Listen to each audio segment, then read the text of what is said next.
अब we are talking about accounting 1 का, सबसे पहले हम लोग सिलेबस का बात कर लेते हैं एक बार। I want you guys to know what is your syllabus. अपना प्लान क्या है पढ़ने का, आपको सब कुछ पता होना चाहिए, जरूरी है। तो सिलेबस में हम लोग सबसे पहले पता है कौन सा चैप्टर से शुरू करेगा, हायर परचेज।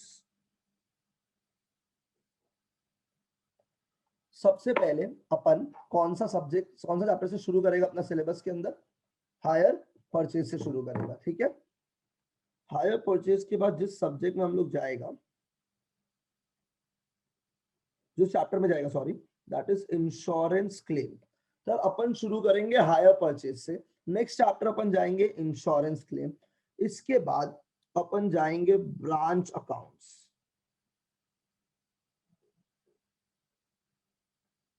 फिर अपन जाएंगे departmental accounts,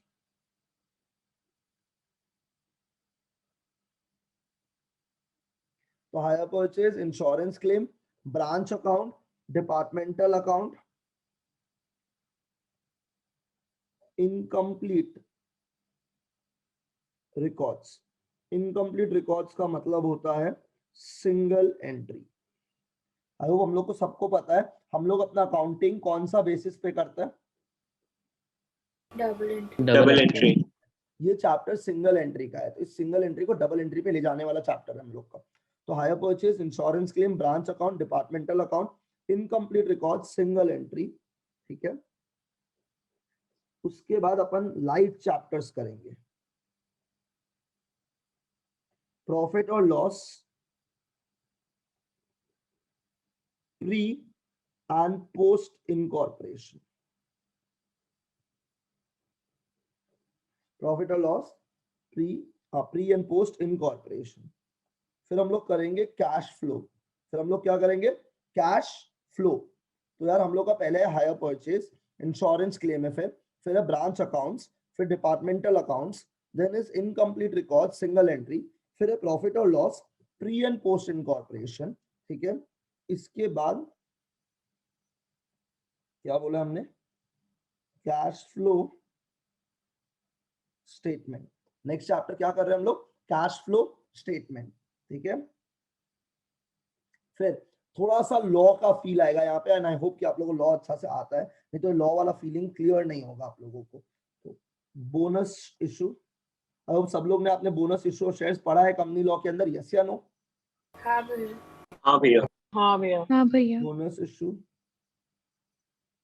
and right issue, ठीक है। Bonus issue and right issue. फिर आप लोगों ने ये भी पढ़ा होगा, रिडेम्पशन ऑफ प्रेफरेंस शेयर्स। उसके बाद रिडेम्पशन ऑफ डिबेंचर्स,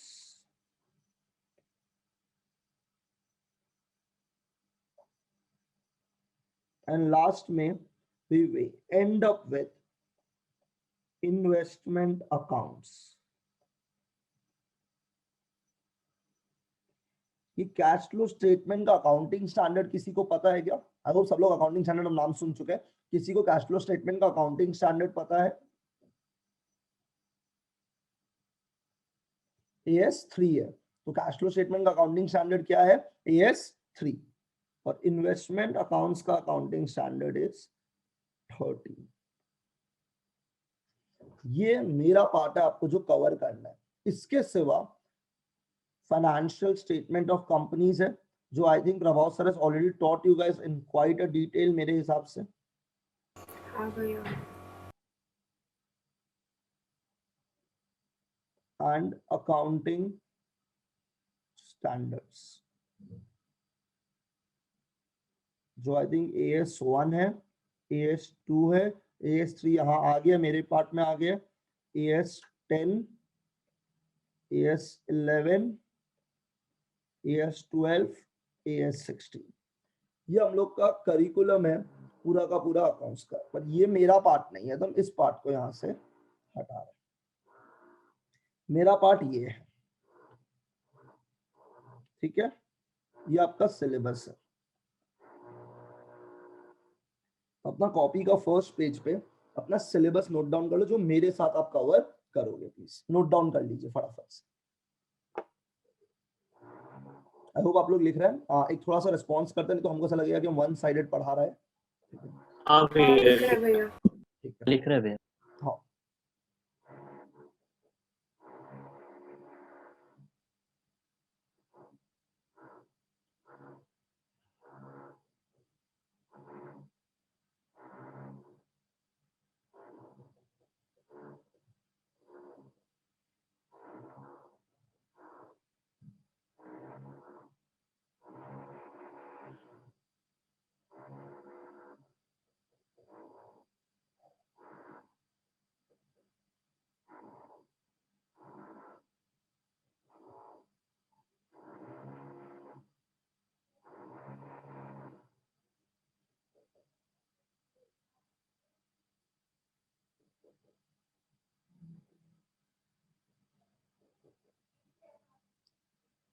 लिखिएगा प्लीज।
हो गया भैया।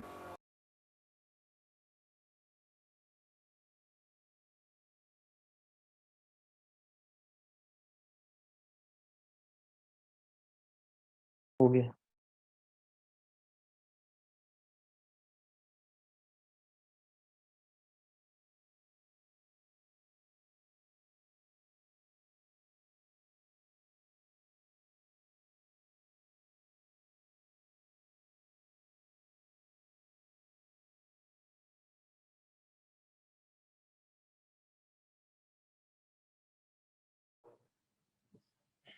ठीक है गाइस, आप लोगों ने सिलेबस कंटेंट लिखा है मेरा, तो देख के तो काफी बड़ा लग रहा होगा।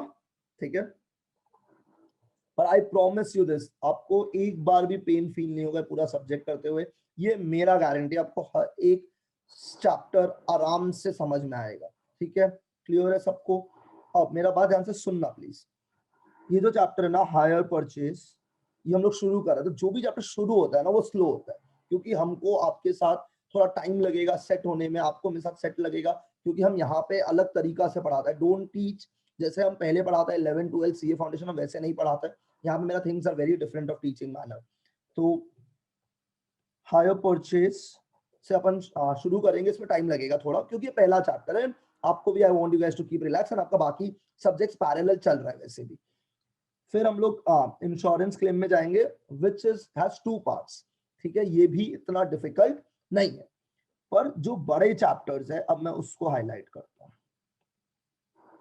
Branch accounts is a big chapter, big chapter. ठीक है, इनकम्प्लीट रिकॉर्ड्स सिंगल एंट्री एक बड़ा चैप्टर है। इंश्योरेंस क्लेम भी एक बड़ा चैप्टर में गिन लेते हैं। ठीक है, फिर आता है रिडेम्पशन ऑफ डिबेंचर्स, ये भी बड़ा चैप्टर है। एंड कैश फ्लो स्टेटमेंट, ये जो मैंने बोला ना 1 2 3, और इसको हायर परचेज को मैं बड़े में गिन रहा हूं, क्योंकि मेरा पहला चैप्टर, तो मैं स्लो ही जाऊंगा इसमें। तो 1 2 3 4 5 6, ये 6 हमारे बड़े चैप्टर है। ठीक है, लेकिन अब ये देखो, ये लॉटरी है 1.5 क्लास, 1 क्लास, 0.5 क्लास, ठीक है, 3 क्लासेस। तो ये जो हमारा टाइम सेविंग चैप्टर्स है ना, ठीक है, तो ये 1 2 3 4 हमें बहुत टाइम बचाएगा। डिपार्टमेंटल में भी ना यार 4 क्लासेस में हो जाता है, पर वो एक सम है ना बस डिपार्टमेंटल का, वो सम पूरा एक क्लास निकाल देता है, तो वो एक सम गंदगी है। बाकी डिपार्टमेंट में भी हम 4 क्लास में हम अपना खत्म कर देगा। तो ये 4 5.5 6 7 10 क्लासेस में ये हम खत्म कर देगा। अब ये 1 2 3 4 5 6 चैप्टर में हम लोग टाइम बिताएंगे, इसमें कोई रेस्ट्रिक्शन नहीं लगाएंगे, इतना क्लास में करना है। जब तक आपको क्लियर नहीं होगा तब तक हम लोग प्रैक्टिस करेंगे, ठीक है, क्योंकि अटेम्प्ट तो एक ही बार देना, एक बार में जो मेहनत है वो करने के लिए रेडी है, क्योंकि इसके बाद तो एग्जाम नहीं देना है हमें। दिस इज इट, इसमें तो हमें क्लियर करना है। I hope this is clear to everyone. आप ये नोट डाउन कर सकते हो किस पे क्या क्लासेस लगेगा, तो आपको पता रहेगा कि सिलेबस जा रहा है, क्योंकि पहले का 3 चैप्टर स्लो जाएगा तो आपको लगेगा सिलेबस आगे ही नहीं बढ़ रहा है, देन यू विल रियलाइज कि द नेक्स्ट 10 क्लासेस में इतने सारे चैप्टर एक बार में खत्म हो जाएंगे, ठीक है। तो 10 को आप 12 मान लो, राउंड ऑफ करके, कुछ क्लासेस में एक्स्ट्रा लग जाते हैं कभी कभी डिस्कशन के कारण, ठीक है, चलेगा। क्या बोला, समझ में आया यहाँ तक सबको? हाँ भैया। चलिए अपना कॉपी में हेडिंग डालिए please. We are starting with the first chapter. अपना कॉपी में हेडिंग डालिए please.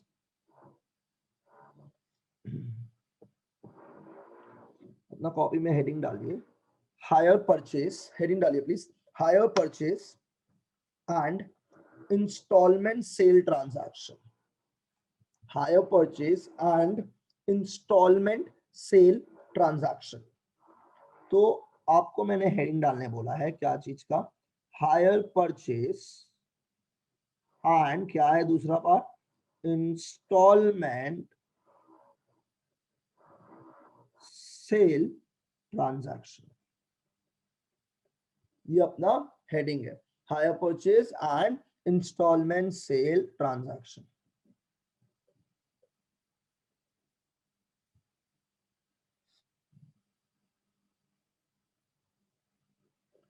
Chapter number 1 is hire purchase and installment sale transaction.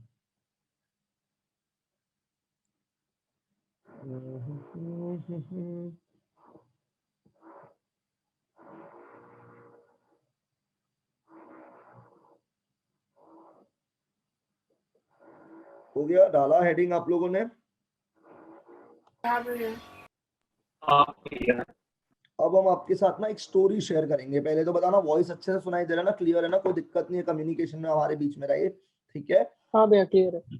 अब सुनिएगा, एक स्टोरी शेयर करते हैं। पहले वो तो चैप्टर को पता ही नहीं क्या क्या नाम है, hire purchase, installment sale transaction क्या है, ये तो जिंदगी में पहली बार सुन रहा है हम लोग। तो हम लोग पहले 2 पार्ट है इस चैप्टर के अंदर, एक हायर परचेज है, एक इंस्टॉलमेंट सेल ट्रांजैक्शन है, 2 पार्ट है। पर पहले अपन कौन से पार्ट से शुरू करेंगे? Hire purchase. तो अब आपके साथ जो मैं शेयर करने वाला हूं वो एकदम रियल स्टोरी है, ठीक है? अब सुनिएगा क्या हुआ। ये 2-3 दिन पहले का ही बात है जिंदगी के अंदर। आई थिंक संडे 2 दिन पहले था। तो संडे को तुम्हारा भाई राउंड टेबल कॉन्फ्रेंस पे बैठा, यहाँ पे सामने बैठे हैं मॉम एंड डैड। मैंने मॉम एंड डैड को बोला कि मेरे को एक नया बाइक चाहिए, ठीक है? तो मैंने टेबल पे बैठा और मैंने बोला मेरे को नया बाइक चाहिए।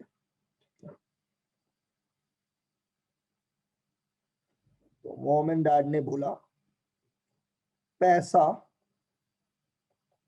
नहीं है तुमको देने के लिए, तुम नालायक है, तुमको देने के लिए एक पैसा नहीं है हमारे पास, तुमको बाइक नहीं मिल रहा है। तो हम बोला कि देखो आप लोग सोचो, हम कमाता है, एक बार निगोशिएट करो मेरे साथ। तो बोला कि कौन सा बाइक चाहिए? हमने बोला निंजा चाहिए हमें। जो लोग बाइक फैन है वो समझ रहे होंगे हम क्या बोलना चाह रहे हैं यहाँ पे। तो यहाँ तक स्टोरी थी कि माँ बाप को लग रहा होगा एक्टिवा 60 में आता है, बाइक आता होगा 1 लाख 1.5 लाख में। तो हमसे बाप फाइनली डील वील करने के लिए पूछा बाइक का कॉस्ट क्या, हम बोला ज्यादा नहीं है 4.5 लाख से।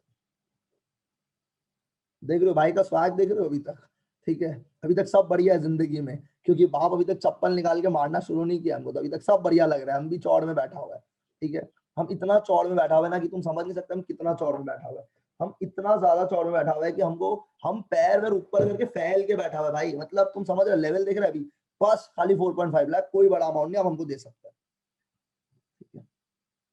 अब बाप दिया चप्पल धुलाई हमको ढंग से, बोला 4.5 लाख देने के लिए नहीं है।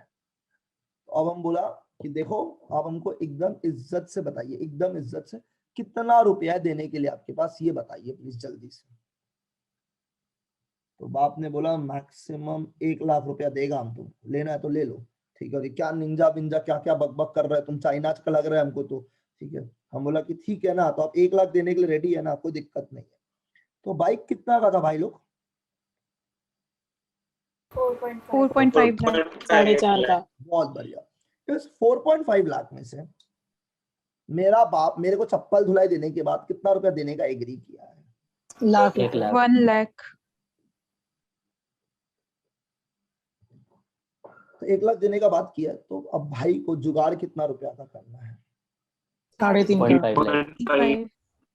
भाई 3.5 लाख रुपया कोई मिठाई वाला दुकान में मिलने वाला रुपया नहीं है जो मिल जाएगा कहीं से भी जुगाड़ से, दोस्त लोग को कॉल करेगा तो भी नहीं मिलना है, 3.5 लाख रुपया तो नहीं मिलना है उधार में, मेरा जात है नहीं उतना मार्केट के अंदर। अब हम गया शोरूम में, और शोरूम में हम बाइक को देखा निंजा को, हम बोला यार एक हमको ना बस टेस्ट राइड दे दो, हमको एक बार चला के आना है, ठीक है। तो हम बढ़िया कपड़ा वपड़ा पहन के गया ताकि लगे कि ऐसे टाइम पास करने में आया, तो हम पूरा चलाया वलाया। अब वहां का जो मैनेजर था,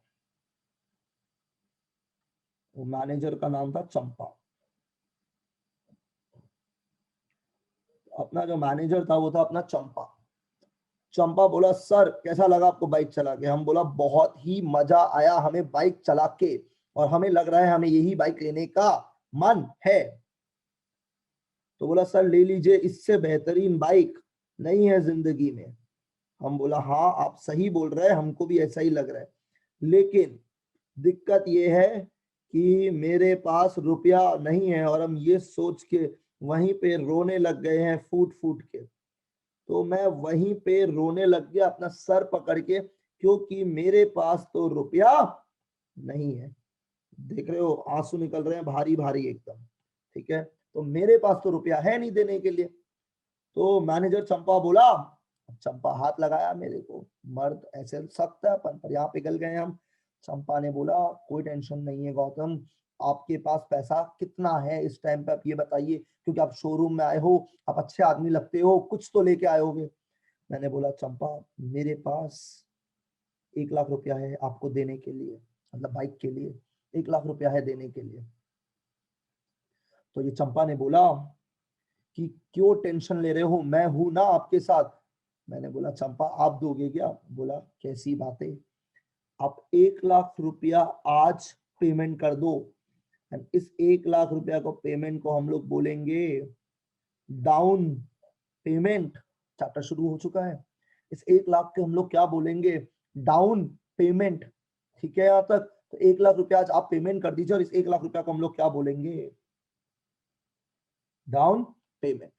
तो शोरूम में जो निंजा है, ठीक है, उसका जो मैनेजर है हमारा, क्या है मैनेजर का नाम? चंपा। चंपा ने क्या बोला है हमें, कितना रुपया डाउन पेमेंट कर दीजिए, जल्दी से बता दीजिए प्लीज। 1 लाख रुपया 1 लाख पेमेंट कर दीजिए, ठीक है। अब इसको कितना रुपया और देने बच गया? 3.5।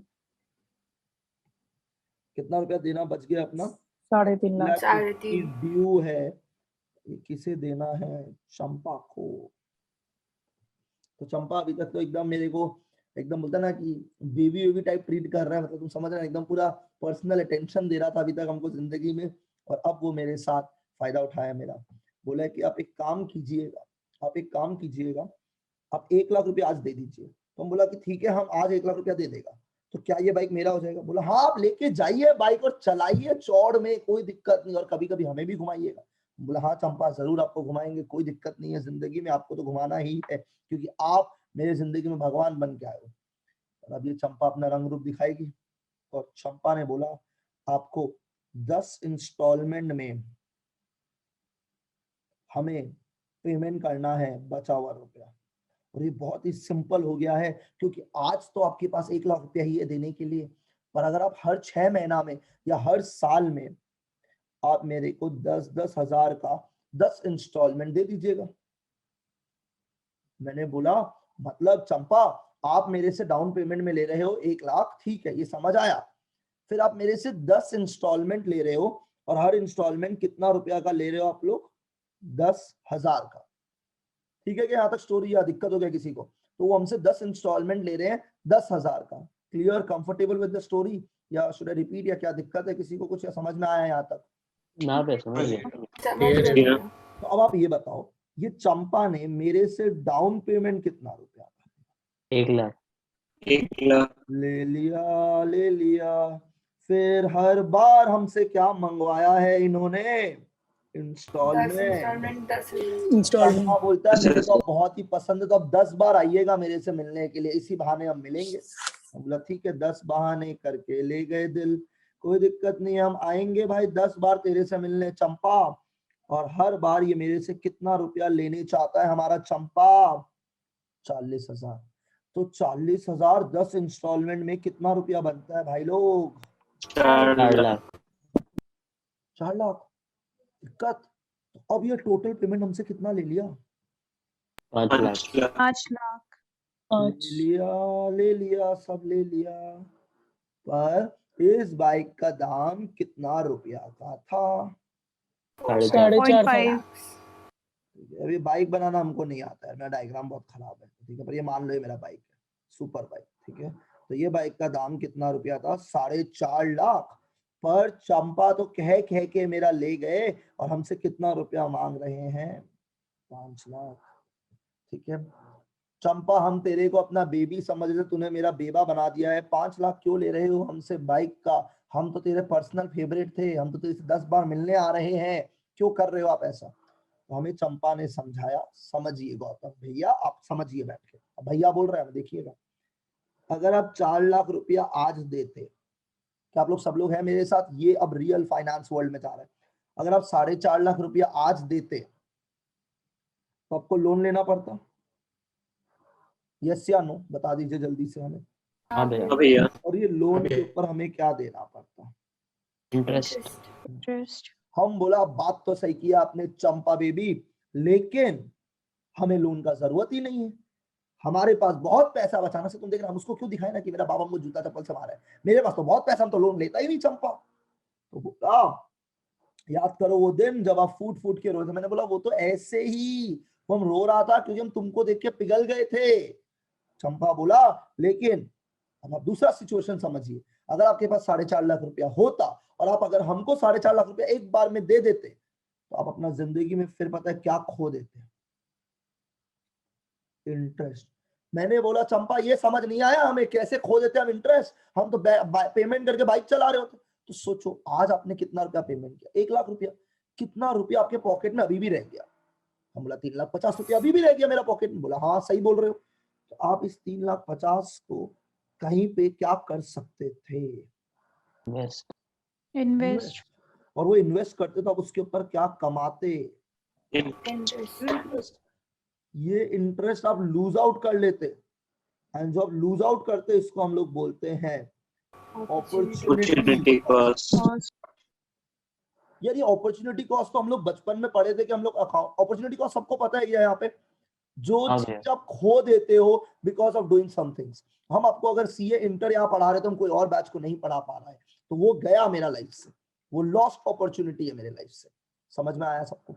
तो 4,50,000 का मैंने लोन लिया तो उसके ऊपर क्या देना पड़ता? इंटरेस्ट। पर मेरे पास तो पैसा ही पैसा है। मैंने चंपा को ऐसा बोला, तो पैसा ही पैसा है तो आप 1 लाख तो आज पेमेंट करोगे एनीवे, और ये 3,50,000 रुपया भी अगर आज पेमेंट कर देते तो आप क्या लूज आउट कर देते? इंटरेस्ट। क्योंकि अगर 3,50,000 आज चंपा को नहीं देते तो आप कहीं और पे इन्वेस्ट करते, क्योंकि पैसा का रूल ये है कि पैसा का वैल्यू ओवर टाइम बढ़ता नहीं है, उसका वैल्यू ओवर टाइम क्या होता है? गिरता है। पता नहीं कितना लोग को समझ में आता है ये कंसेप्ट। पैसा का वैल्यू ओवर टाइम बढ़ता नहीं है, पैसा का वैल्यू ओवर टाइम क्या होता है? गिरता है।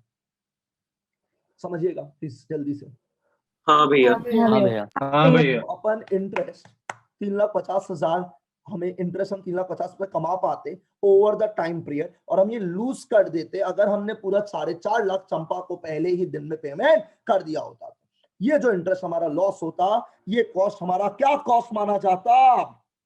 Opportunity cost. Now what you need to understand is opportunity cost is not a concept that we consider in accountancy. It's a concept that we consider in finance. क्योंकि accountancy में opportunity cost बोल के कुछ नहीं होता। अगर ऐसा होता तो हर बैलेंस शीट के अंदर हमारा वो आता कि हमारा जो ओनर है वो यहाँ पे एंटरप्रेन्योरशिप स्किल दिखा रहा है, तो उसके कारण कहीं और का जॉब का सैलरी लूज आउट कर रहा है। अगर हम यहाँ पे प्राइवेट कोचिंग सेक्टर के अंदर है तो हम कहीं का जॉब का सैलरी लूज कर रहे हैं। हम सीएफए लेवल 2 कैंडिडेट है, क्लियर है, लेवल 3 कैंडिडेट है, तो हमको जॉब मिल रहा होता 9-10 लाख का स्टार्टिंग पैकेज, वो तो गया ना मेरे हाथ से। और वो कॉस्ट के बारे में हम लोग अकाउंटेंसी में बात नहीं करता है, पर ये कॉस्ट के बारे में बात हम लोग फाइनेंस में करता है। और अभी हम लोग जो पूरा पैसा का मैकेनिज्म समझा रहे हैं, ये अकाउंटेंसी नहीं है, ये फाइनेंस है। समझ में आया है हम आपको क्या बोल रहे हैं? ठीक है। हाँ भैया। तो हाँ भैया। चंपा हमें समझाए, अगर आप आज लोन लेते तो आपको इंटरेस्ट देना पड़ता, तो आपका चूना लगता। मैंने बोला हाँ चंपा आप सही बोल रहे हो, आपके मैं एग्री करता, और चंपा जो बोले मैं एग्री करूंगा।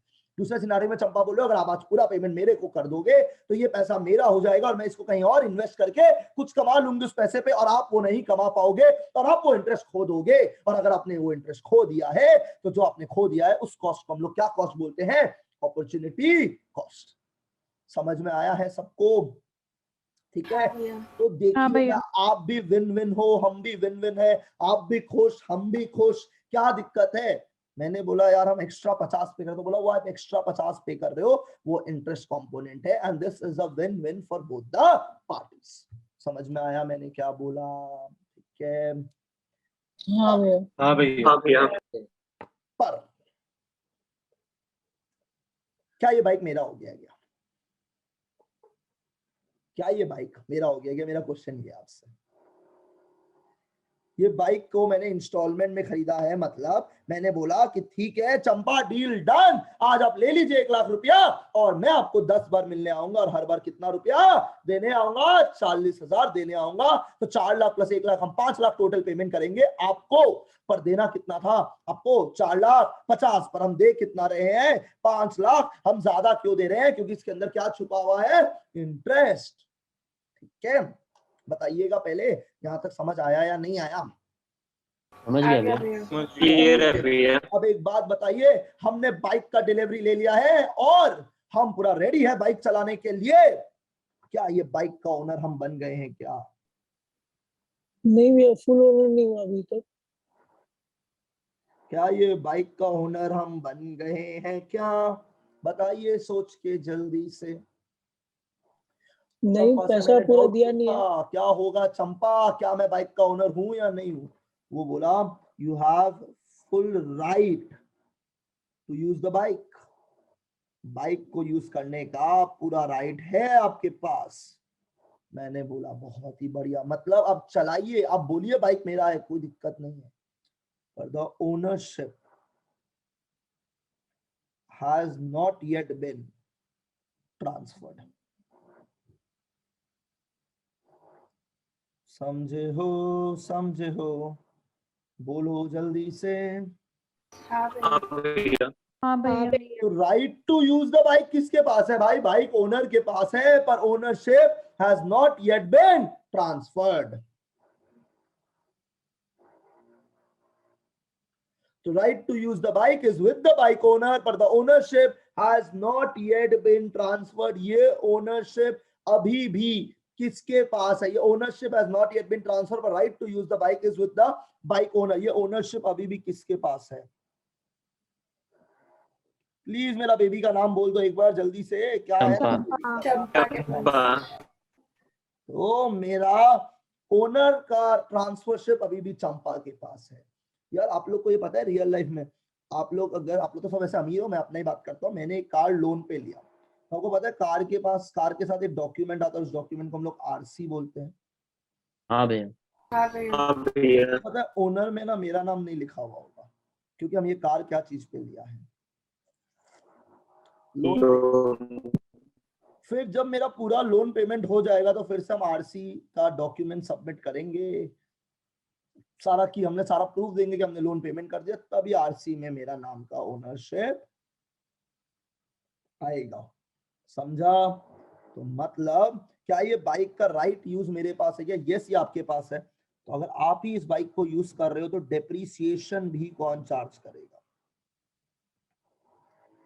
आप ही चार्ज करोगे।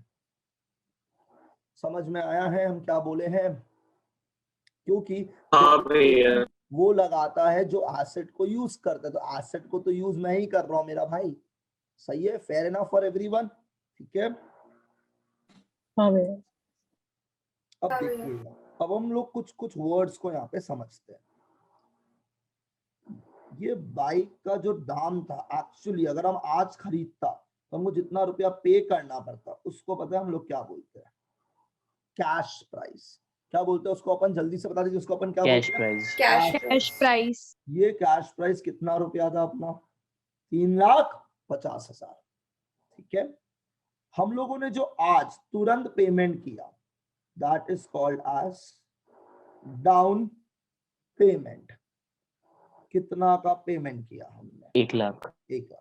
बहुत लोग इस डाउन पेमेंट को कैश पेमेंट भी बोलते हैं, कैश प्राइस नहीं, कैश पेमेंट।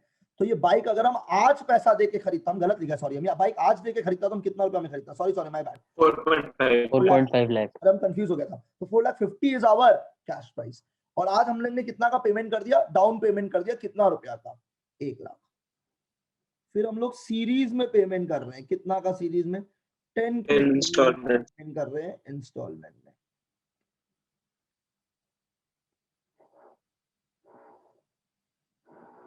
₹40,000 10 बार में पेमेंट कर रहे हैं, तो कितना बना ये टोटल? 4 लाख। सही है? तो हम लोगों ने टोटल कितना रुपया का पेमेंट किया है? 5 लाख। जबकि ये बाइक कितना का था? 4,50,000। तो सबसे इंपॉर्टेंट पॉइंट इससे निकल के आता है कि इस 5 लाख को हम लोग बोलते हैं हायर परचेज प्राइस। और ये 4,50,000 को हम लोग क्या बोलते हैं? थोड़ा आंसर कीजिएगा जल्दी से। Cash price. तो मतलब कैश प्राइस और हायर परचेज प्राइस सेम होता है या अलग अलग होता है? Cash price is never equal to hire purchase price, क्योंकि ये दोनों के बीच में क्या चीज का दूरी छुपा हुआ है? इंटरेस्ट।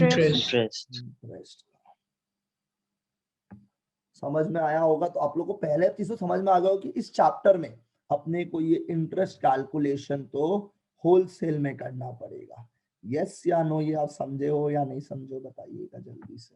हाँ भैया। इंटरेस्ट कैलकुलेशन दोनों पार्ट में, सुनो मेरा बात, इंटरेस्ट कैलकुलेशन दोनों पार्ट में, हायर परचेज में भी और इंस्टॉलमेंट सेल ट्रांजैक्शन में भी सेम है। हायर परचेज में भी वही है, इंस्टॉलमेंट सेल ट्रांजैक्शन में भी इंटरेस्ट का कैलकुलेशन तो सेम है। चैप्टर का दोनों पार्ट का इंटरेस्ट कैलकुलेशन तो सेम है। तो ये एक बहुत बड़ा रिलीफ है हम लोगों के लिए। ठीक है? तो ये जो इंटरेस्ट का कैलकुलेशन है, this is the same for both. क्या क्या चीज के लिए सेम है? चलो चलो चलो क्लास में बोलो। सेम फॉर हायर परचेज और इंस्टॉलमेंट। Hire purchase and installment sale method के अंदर दोनों में हमारा सेम है।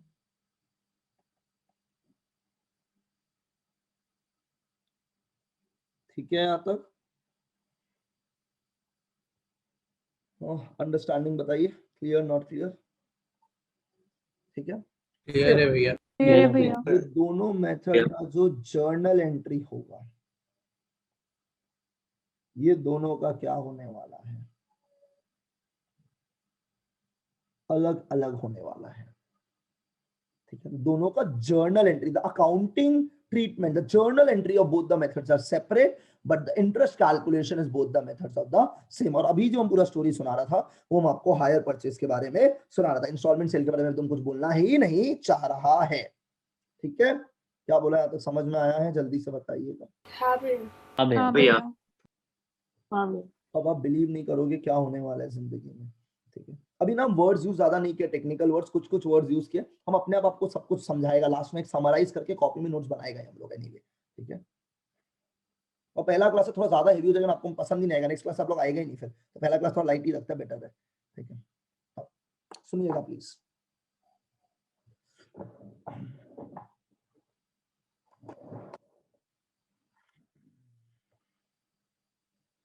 अब आप सुनिएगा, तो हमको डाउन पेमेंट कितना रुपया का करना है, आंसर आप लोग के साइड से आना चाहिए। 1 लाख। 1 लाख।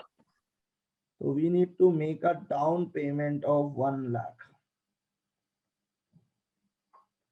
हमें 1 लाख का डाउन पेमेंट करना है। ये डाउन पेमेंट करने के बाद ये चंपा हमें क्या दे दिए हैं, जल्दी से बता दीजिए। Ninja bike. Ninja bike. ये निंजा बाइक का राइट टू यूज किसके पास है, मेरे पास है। तो राइट टू यूज गौतम भैया के पास है, पर ownership has not yet been transfer. और चंपा ने हमें क्या याद दिलाया, बताओ जल्दी से, कि कितने बार आना है, 10 बार आना। 10 बार आना है, और हर बार कितना रुपया 40,000 लेके लाना। आना। 40,000। मैंने बोला चंपा डोंट यू वरी, हम हर साल के एंड में आएंगे 10-40 रुपया देने आएंगे, मतलब 10 बार आएंगे बेसिकली, ठीक है। यस या नो बताना जल्दी से प्लीज, ठीक है। अब देखिएगा, हमने पहली बार बाइक लेके हम आए कोई दिक्कत नहीं, दूसरे बार भी हम आए। अब देखिएगा आपके साथ क्या हो रहा है, आपका भाई बस बाइक चलाए जा रहा है, कोई दिक्कत नहीं है, बाइक चलाए जा रहे हैं। 1 साल के बाद आया, 2 साल के बाद आया, 3 साल के बाद भी आया, बस बाइक चला रहे रास्ता में। पर हम 4th ईयर के एंड में नहीं आया। अब हमें चंपा नहीं चाहिए, हमें कोई और मिल गया जिंदगी में, तो हम नहीं जाएंगे चंपा के साथ। चंपा गॉट ऑफेंडेड, चंपा का दिल टूट गया। हमारा भाई वैसे स्टड है, ठीक है, चंपा का दिल टूट गया और हमें लड़की और मिल गया दूसरा। चंपा जो रोई है, गंगा जमुना बहा दी है चंपा ने मेरे लिए। आप लोग मन में सोच रहे हो घंटा स्टड, एकदम सही बात है, घंटा स्टड है। चंपा ने गंगा जमुना मेरे लिए नहीं बहाया है, चंपा ने गंगा जमुना बहाया है क्योंकि उसको क्या नहीं 40,000 नहीं मिला मिला, है, इंस्टॉलमेंट नहीं मिला है, ठीक है। तो ये चंपा अब रोते रोते यश के पास गया। यश हमारा बाबू है। यश कैसा है तुम? बढ़िया एकदम भैया। बढ़िया।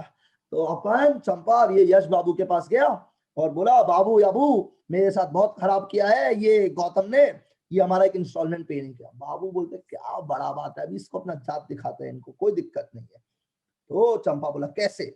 बोला आप एक काम करो और जाओ और उसको मारो और उससे वापस से क्या लेके आ जाओ, बाइक। तो चंपा जा सकता है क्या, बाइक वापस लेके आ सकते हैं क्या? यस ये चंपा बाइक वापस से लेके आ सकता है, और चंपा अपने पास वापस से इस बाइक का क्या कर सकता है, रीपोजिशन। चंपा इस बाइक का वापस से क्या कर सकते हैं, रीपोजिशन कर सकते हैं, ठीक है। तो बाबू के आइडिया पे चंपा गई एकदम पागल होके, और मेरे जो बाइक के पीछे जो लड़की बैठी थी उसको लात मारा, मेरे को लात मारा, और बाइक खुद चला के आ गई है, और बाइक का क्या कर लिया गया है, रीपोजिशन। तो मतलब अगर मेरे को चंपा से पीछा छुड़वाना है तो मेरे को सारा इंस्टॉलमेंट पे करना होगा, क्योंकि मेरे पास ओनरशिप कब आता है, आखिरी टाइम पे, आखिरी बार में, आखिरी बार का इंस्टॉलमेंट देने के बाद।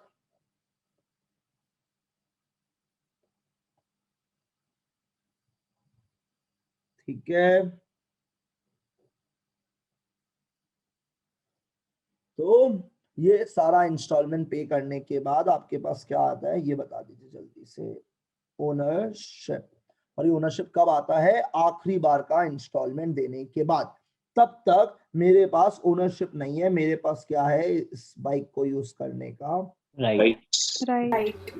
And since I am the one who is using it, तो मेरे को इसके ऊपर क्या चार्ज करना पड़ेगा, डेप्रिसिएशन। डेप्रिसिएशन। फिर डेप्रिसिएशन थोड़ा सा अकाउंटिंग पार्ट है, तो जब करेंगे तब बता देंगे डिटेल में, पर काफी कुछ हो चुका है स्टोरी के अंदर एंड आई होप आपको समझ में आया है, काफी डिस्कशंस हुआ है हमारा, ठीक है। हाँ भैया। बहुत ही बढ़िया। और अब इसी कॉन्टेक्स्ट में ये समझ लीजिए कि हमारा जो चंपा था हम उसे बोलते हैं हायर वेंडर, मतलब जो एसेट बेच रहा होता है उस पार्टी को हम क्या बोलते हैं, हायर वेंडर। Vendor. और कौन खरीद रहे थे ये एसेट को, औदम भैया ये एसेट को खरीद रहे थे, तो हम इसे क्या बोलेंगे, हायर परचेजर, ठीक है। Is this okay for everyone? हाँ भैया। हाँ भैया। 1,00,000 रुपया दिया, उसे हम क्या बोलेंगे, डाउन पेमेंट। लेकिन ये बाइक का पेमेंट कितना करना पड़ता है अगर हम वन टाइम में कर दे तो, without any interest and all, तो हमें कितना देना पड़ता, अब ये बता दीजिए। 4.5 लाख। 4.5 लाख। ये 4.5 लाख को हम लोग क्या बोलते हैं, कैश cash प्राइस। price. ठीक है, बहुत ही बढ़िया। ठीक है, यहाँ तक सबको समझ में आया है?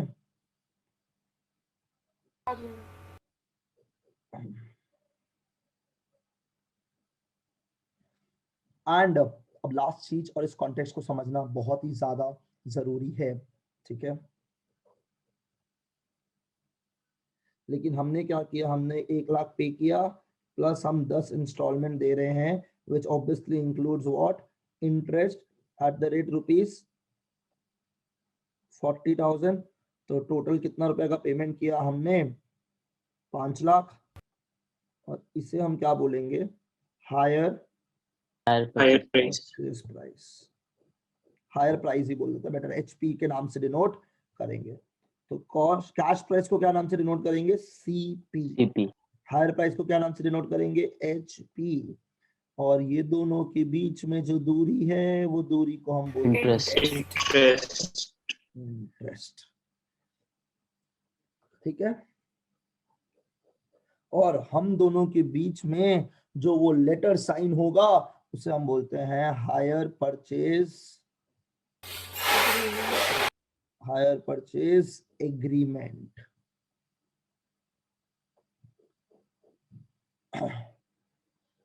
देखिए एक बार फील कीजिए, थोड़ा सा समझ में आया नहीं आया, हैवी हो गया है, क्या हुआ है बताइए थोड़ा सा। समझ गया भैया। समझ गया भैया। समझ गया भैया। तो क्या ये स्टोरी आपको याद रहेगा जो मेरे साथ इतना खराब हुआ है? हाँ भैया। ठीक है। अब एक चीज और समझता है, ये हमको अच्छी तरह शुरू में बोलना चाहिए था पर हम फ्लो में स्टोरी में था तो हम वो पहले बोला। देखो ना चैप्टर का नाम क्या है यार, पहला पार्ट क्या चैप्टर, हायर परचेज। तो पहले के जमाने में या तो लोग उसको परचेज करता था कोई चीज को, या उसको क्या चीज पे लेता था, रेंट पे। यस या नो, ये दो ही चीज होता था, या तो आप सामान खरीद लो या फिर सामान रेंट पे ले लो। मतलब आपको पता है जब हम बैंगलोर में रहता था तो मेरे घर पे जो फ्रिज लगा हुआ था ना, रेफ्रिजरेटर, वो रेंट पे लिया हुआ था। आई होप ये पता है आप लोगों को, आप अपना एसेट्स को रेंट पे ले सकते हो, बाइक को रेंट पे ले सकते हो, जूम का आ रहा है गाड़ी को रेंट पे ले सकते हो। तो हाँ भाई भैया। हमने तो बचपन से ये पढ़ा था कि आप कोई सामान को या तो हायर कर सकते हो, या तो रेंट पे ले सकते हो, या फिर क्या कर सकते हो, खरीद सकते हो। समझ में आया है हम क्या बोले हैं? ठीक है। हाँ भैया। हाँ भैया। दोनों कंसेप्ट को मिला के अब एक नया चीज आ गया है कि आप रेंट पे भी ले लो और आप उसको अपना ही मान लो इंस्टॉलमेंट पे करके, and that concept is called as what, hire purchase. Word समझा है? तो आप रेंट देते रह रहे हो हर मंथ और लास्ट में आप उसका ओनरशिप ले पा रहे हो, that is why the word is hire purchase. It's a special kind of a transaction. ये आपने ये ईएमआई सुना है क्या? हाँ भैया। हाँ भैया। भैया। तो ईएमआई भी तो यही सिस्टम है, और क्या है, बस वहाँ मंथली पेमेंट होता है हर मंथ या हर जो भी उनका सिस्टम है basically. I hope you are able to understand. यही तो है ईएमआई में, क्या होता है पेमेंट करते जो बाद में पेमेंट होने के बाद आपका ओनरशिप हो गया, ठीक है ना? हाँ भैया।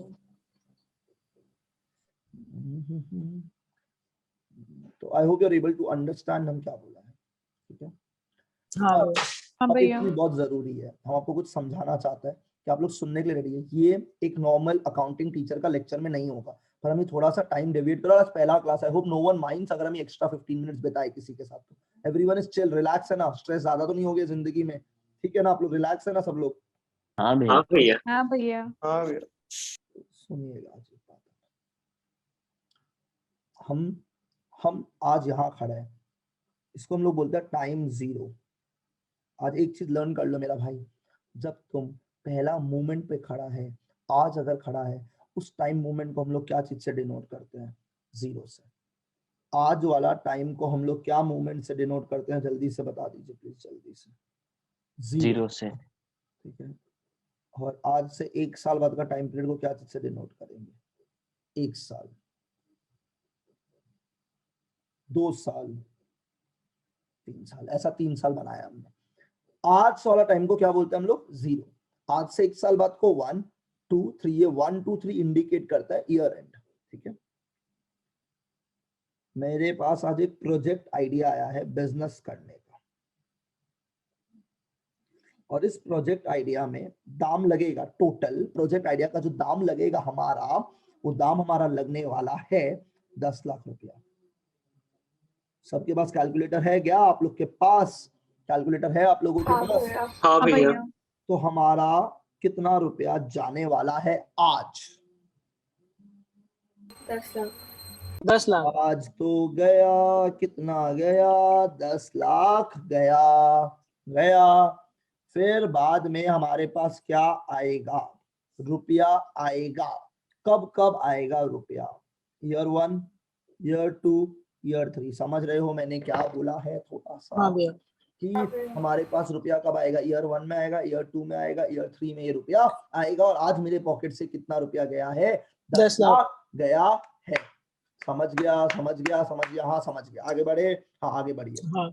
तो हम लोग ने एक बिजनेस शुरू किया, और उस बिजनेस में आज इनिशियली कितना रुपया का इन्वेस्टमेंट हुआ है? 10 लाख का हुआ है। अब बिजनेस करेगा, 3 साल का प्रोजेक्ट है।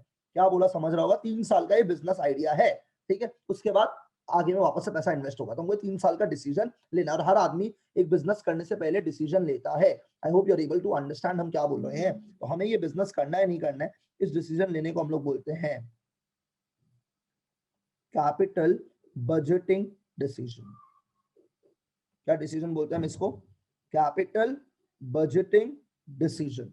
तो आपको कोई बिजनेस करना है या नहीं करना है, उसका डिसीजन लेने को हम लोग बोलते हैं capital budgeting decision. Capital budgeting decision, ये वर्ड सबने अपने क्लास 11 12 में कहीं ना कहीं सुना होगा। तो मेरे इस प्रोजेक्ट आइडिया में टोटल कितना रुपया का चूना लगा है? 10 लाख रुपया गया है। तो आज मेरा पॉकेट से 10 लाख गया। अब मेरे पास रुपया आएगा। ये रुपया कब कब आएगा मेरे पास? ये बहुत इंपॉर्टेंट है, सोचना। बताइएगा जल्दी से।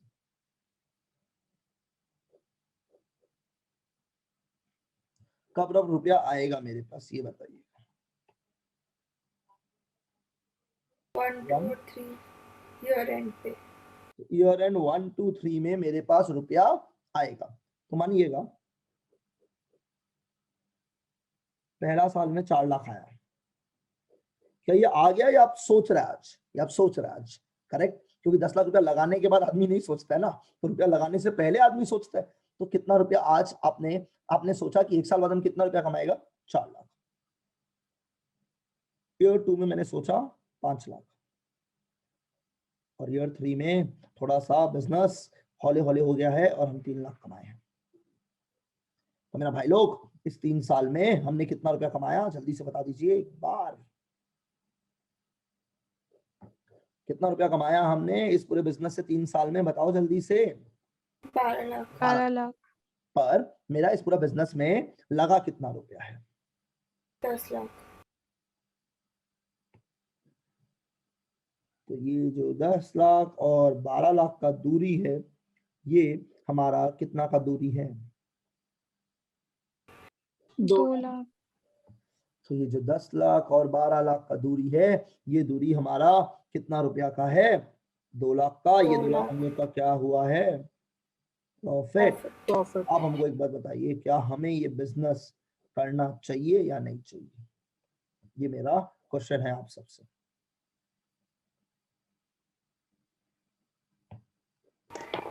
भैया हम लोग देखेगा कहीं और इन्वेस्ट करता तो इंटरेस्ट कितना का रेट रिटर्न में आता कितना हम आ रहा लोग का। है, नहीं करना चाहिए। अगर बैंक में भी डालेगा तो कितना इंटरेस्ट आता है उस हिसाब से। ठीक है, तो सब लोग एक चीज बोला है हमको यहाँ पे कि अभी करना चाहिए या नहीं करना चाहिए। आप ये फिगर्स को देख के नहीं बोल सकते, और आप ये जो बोल रहे हो ये एकदम सही बोल रहे हो। आज 10 लाख गया है और 3 साल का स्पैन में 12 लाख रुपया आया है। But now what you need to understand is, आज 4 लाख रुपया आना और आज से 1 साल बाद 4 लाख रुपया मिलना are not one and the same thing. For example, अगर आज मेरे पास 4 लाख रुपया होता और अगर मैं इसको कहीं पे इन्वेस्ट कर देता 10% पे, तो ये रुपया कितना बन जाता? 440। ये 4 लाख जो आज है इसको हम लोग बोलते हैं प्रेजेंट वैल्यू। क्या बोलते हैं जिसको हम लोग? Present value. प्रेजेंट वैल्यू, और ये 4,40,000 हमारा क्या है? Future value. फ्यूचर वाली। अब अपना कैलकुलेटर उठाइए ना थोड़ा सा एक बार प्लीज जल्दी से। क्या सब लोग कैलकुलेटर उठाया है अपना जिंदगी में? हाँ भैया। हाँ भैया। 1 डिवाइडेड बाय 1.1 मारिएगा प्लीज अपने कैलकुलेटर पे। 1 डिवाइडेड बाय 1.1 मारिएगा, कितना कर लिया है? भैया 0.909। 0.90 कर दीजिए इसको 4 लाख रुपया से, इंटू कर दीजिए 4 लाख रुपया से इसको। 3,63,636। एक तो ना सुनो सुनो मेरा क्लास का रूल प्लीज, ये 3,63,000 जो भी 63,000 ये मत बोलो, हमको नहीं आता इतना Hindi please, I am weak in Hindi. ठीक है 363 थैंक यू। हाँ फिर 636। 636। ये क्या किया आप गौतम भैया? हम पता है क्या किया, जो 4 लाख रुपया हमको आज से 1 साल बाद आने वाला था, हम उसको 1 साल पीछे टाल लिया है। मतलब हमने अपना फ्यूचर वैल्यू को क्या प्रेजेंट वैल्यू लिया है। Present value. Present value. और ये करने के लिए मैंने जल्दी से बताओ क्या किया? डिवाइड। यस या नो हमको इसका आंसर देना। हाँ भैया। हम पूछ रहे हैं आप लोगों से। हाँ हाँ भैया। भैया। भैया तो अगर हम आपको ये बोले कि हमको 4 लाख को पीछे लाना था, तो हमने 4 लाख को क्या किया? हमने डिवाइड कर दिया। यस या नो? मतलब basically we divided 4 lakh divided by 1.1। ये 1.1 कैसे आया? अगर हम 1 रुपया आज होता मेरे पास प्रेजेंट वैल्यू पे, जो ये नहीं समझेगा बाद में बहुत दिक्कत होगा सिलेबस में, और अगर हम इसको 10% पे इन्वेस्ट करता तो मेरा ये रुपया कितना बन जाता? ये मेरा क्वेश्चन है आप लोग सब। 1.1। तो वैसे ही जब मेरा यहाँ पे 4 लाख रुपया है और हमको यहाँ जाना है आप लोग को, तो हम लोगों ने क्या किया? हम लोगों ने 4 लाख को डिवाइड कर दिया 1.1 से, ताकि एक के टर्म में कितना रुपया होगा वो निकल जाएगा।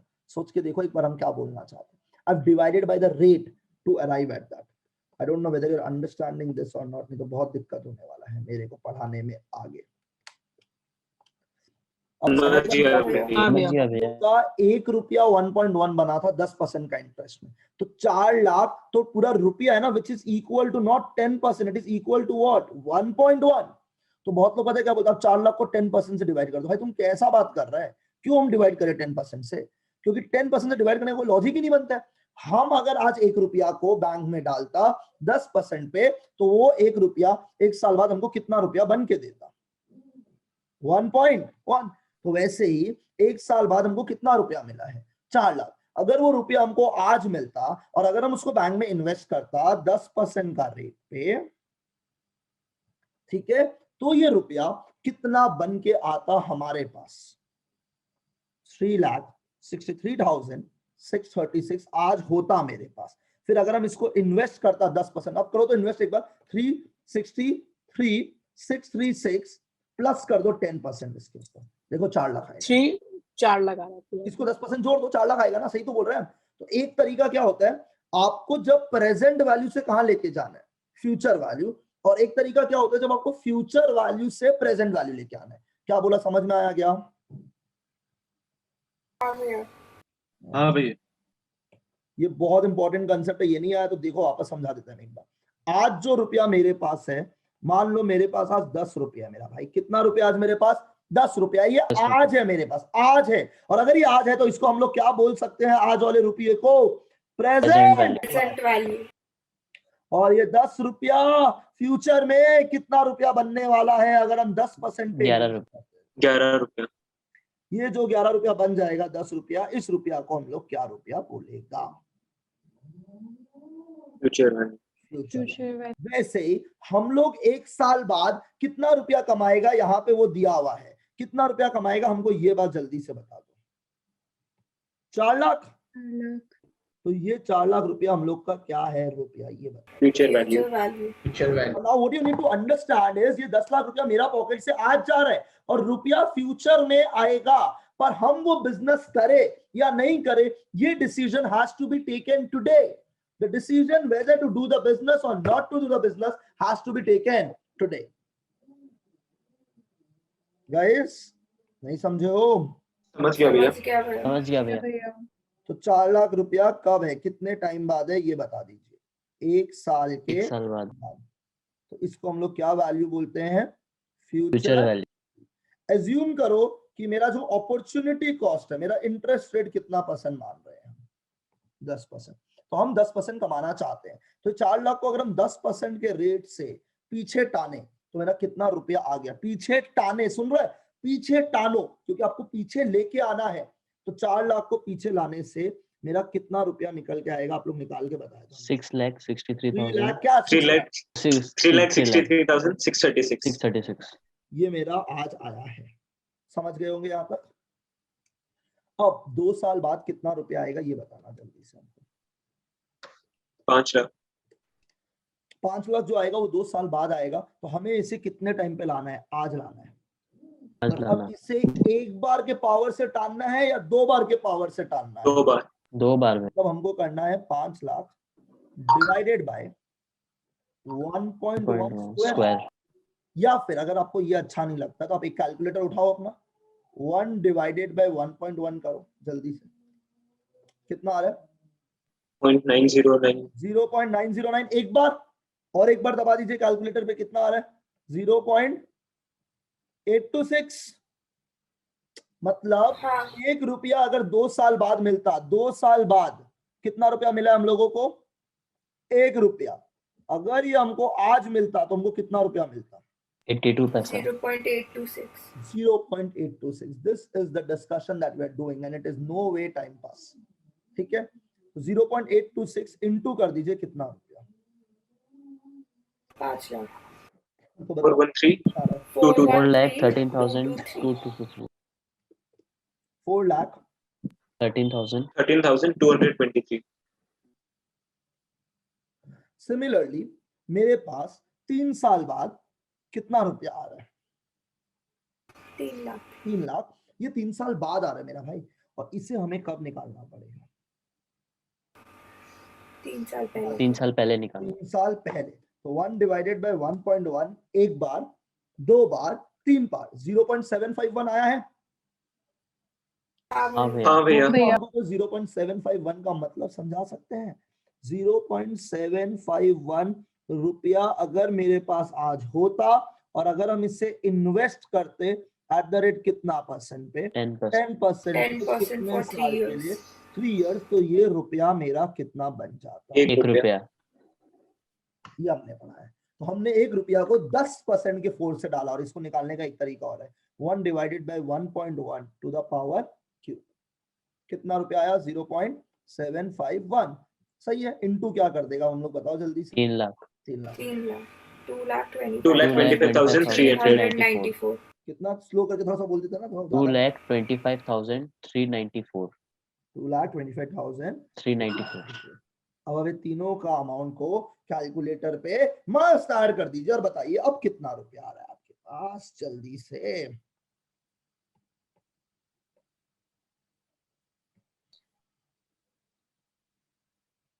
$10,02,253। ठीक है। ठीक है, चलेगा, ठीक है। अब अगर हम ओनर होता तो हम बोलता हम ये बिजनेस करेगा, assuming कि I can earn at the rate what percent? 10%. 10%.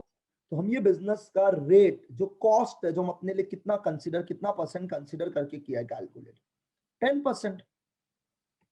Yes या नो? समझ में आया हम क्या बोलना चाह रहे हैं?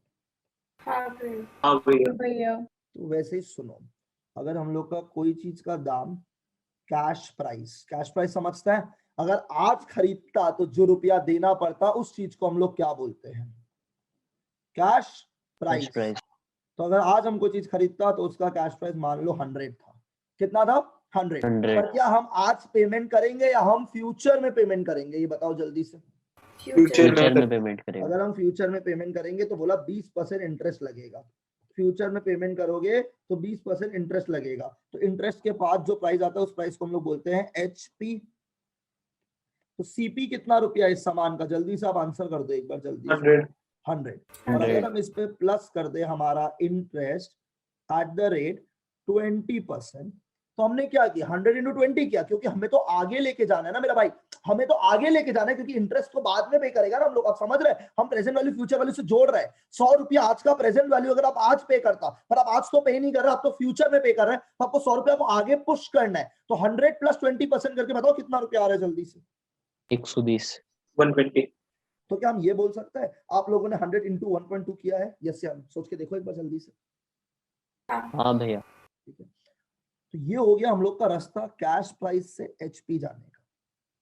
हम लोगों ने क्या किया? 100 into रेट बाय 100 से क्या निकाल लिया? इंटरेस्ट. पहले आप इस बात से एग्री कर लो जल्दी से, हमको ये बात का आंसर सबसे चाहिए. हम वेट कर रहे हैं आप लोग का. हाँ भैया हाँ भैया. हाँ भैया. सबको समझ में आया यहाँ तक? हाँ. ठीक है, तो अगर हमको सीपी से एचपी जाना है, हमने क्या किया? कुछ नहीं किया, हमने सीधा 20% मल्टीप्लाई कर दिया. 100 से मेरा आंसर आ गया 120. खत्म किस्सा, इसमें कोई डिबेट का बात नहीं है. पर अगर हमको इस सब में उल्टा जाना है, HP 120 CP 100, हमें यहां से यहां निकालना है, तब क्या फॉर्मूला लगाएंगे हम लोग?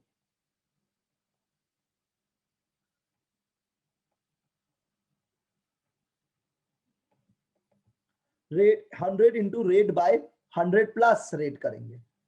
100 नहीं होगा यहाँ पे, तो एचपी से जाना, तो यहाँ पे क्या होगा? 120. तो 120 into what is the rate? 20 divided by 120. कितना रुपया इंटरेस्ट आ गया हम लोग का? 20. And this 20 rupees is our interest.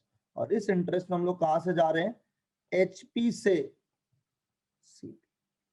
मेरे को ऐसा लगता है एचपी से सीपी जाना is converting your future value to your Present value. Present value.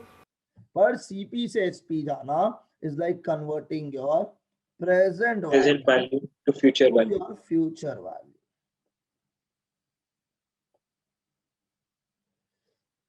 समझ में आया है नहीं आया बताना जल्दी से. समझ गया भैया. समझ गया भैया. अगर इस 120 को डिवाइड बाय 1.2 करता तो भी तो आंसर आ जाता. सोच के देखो, हम यही तो ऊपर में कर रहा था. हम ऊपर में क्या कर रहा था? देखो, इस 4 लाख को हम किससे डिवाइड कर रहा था? Divide by 1.1. यस या नो? सोच के देख लो एक बार जल्दी से यार. हाँ भैया. ठीक हाँ है, भैया. तो अगर हम लोग का यहाँ पे 4 लाख रुपया था 1 साल बाद, और अगर हमें यहाँ रुपया निकालना है तो हमने इसे पीछे टाना, और ये कितना रुपया निकल के आया? 360. कितना आया? 636. 363, 636. ये रुपया निकल के आया. इसके लिए हम लोगों ने क्या किया था बताओ जल्दी से? डिवाइड. किसको? 4 लाख को डिवाइड किया था हमने किससे? 1.1. पर अगर यही चीज हमको 3,63,636 को आज पता है, प्रेजेंट वैल्यू पता है, हमें फ्यूचर में लेके जाना होता, तो हम इसको क्या करते? मल्टीप्लाई 1.1 से. कितना आंसर आ जाता? हम लोग 4 लाख. 4 लाख. तो ये देख रहे हैं, 2 रास्ता है निकालने का. एक रास्ता में हम लोगों ने क्या किया? फ्यूचर वैल्यू से प्रेजेंट वैल्यू, और उसके लिए हम लोगों ने क्या किया? डिवाइड. सिमिलरली अगर हमें प्रेजेंट वैल्यू से फ्यूचर वैल्यू जाना था तो हम लोगों ने क्या किया? Multiply. Do you agree with this और नॉट? सबसे ज्यादा इंपॉर्टेंट कंसेप्ट यही है मेरे लिए. तो हाँ भैया। हाँ हाँ भैया भैया। अगर मेरा कोई चीज का कैश प्राइस 100 है, इंटरेस्ट 20% है, तो how can I calculate the HP? 20% interest पे हम मल्टीप्लाई कर देगा, तो अब 100 इंटू 1.2 कर दो यार। 20% को 1.2 कैसे बनाए, नहीं समझ में आता है क्या आप लोग को? ये नहीं आता तो बहुत दिक्कत है। मेरे पास 1 रुपया है, अगर हम इसको 20% पे इन्वेस्ट करेगा, ये रुपया मेरा कितना बन जाएगा? 1.2। तो सिमिलरली अगर हम 100 रुपया को इन्वेस्ट करेगा 20% पे, तो ये रुपया कितना बन जाएगा? 120। नहीं समझ में आया, आप पूछो हमसे। 1 रुपया पे 20% इज 1.2, तो 100 का 20% इज व्हाट? 100 इंटू 1.2, 120। देख समझ आ रहा है नहीं आ रहा है? तो ये हम नहीं पढ़ा पाएगा नहीं तो आगे इसके बिना। 20% को हम पता है क्या करता है, डिवाइडेड बाय 100 प्लस 1 कर देता है। कर लो अपना कैलकुलेटर पे एक बार। 20 डिवाइडेड बाय 100 0.2 प्लस 1, मतलब 1 रुपया कितना रुपया बन जाएगा? 1.2। यस या नो? हमको इसका आंसर चाहिएगा जल्दी से आप लोगों से। तो ये 1 रुपया 1 साल बाद कितना बन गया? 1.2। यस या नो? तो 100 रुपीज 20% पे अगर ग्रो करेगा तो 100 इंटू 1.2 कितना रुपया आ रहा है? 120। तो हम लोगों ने क्या किया? 100 इंटू 1.2।